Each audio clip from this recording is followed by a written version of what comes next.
এখন আমরা ষান্মাসিক সামষ্টিক মূল্যায়ন ২০২৪ এর জীবন ও জীবিকা বিষয়ের ৯ম শ্রেণীর যেই মূল্যায়নের যে কোয়েশ্চেন আছে সেটা দেখব। এখানে দেখো কিছু কথা লেখা আছে, এগুলো তোমরা দেখে নিবা। কাজ, কাজটা তোমাদের যে কাজ দেওয়া আছে এটা হলো উদ্ভাবনীমূলক ব্যবসায়িক বিনিয়োগ পরিকল্পনা প্রণয়ন। এখানে তোমাদের যে নির্দেশনাগুলো আছে এগুলো পড়ে নিবা।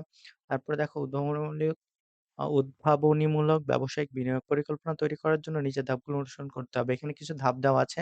১ম অংশে যে ধাপগুলো দেওয়া আছে সেগুলো তুমি দেখবা। ধাপ ক, ভিডিও পজ করে তোমরা প্রশ্নটা দেখে নিবা বা স্ক্রিনশট মেরে দেখে নিবা। ধাপ খ এবং ২য় অংশে ব্যবসায়িক পরিকল্পনার এখানে দেখো ধাপ দেওয়া আছে গ, ধাপ ঘ, ধাপ ঙ। এভাবে কিন্তু তোমাদের এইটাই হচ্ছে তোমাদের পুরো প্রশ্ন।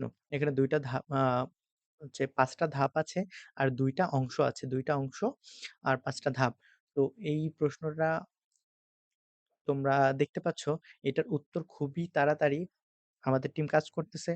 তাড়াতাড়ি এটার সমাধান, সম্পূর্ণ সমাধান, সম্পূর্ণ সঠিক সমাধান খুব তাড়াতাড়ি এই চ্যানেলেই আপলোড করা হবে। সবার আগে চ্যানেল আ হচ্ছে উত্তরটি পেতে চ্যানেলটিকে সাবস্ক্রাইব করে বেল আইকনটি বাজিয়ে দাও, যাতে আ উত্তর আপলোড দেওয়ার সাথে, সাথে তোমরা পেয়ে যাও। আমি আরেকবার দেখাচ্ছি, তোমরা ভালো করে দেখে নাও। ধন্যবাদ।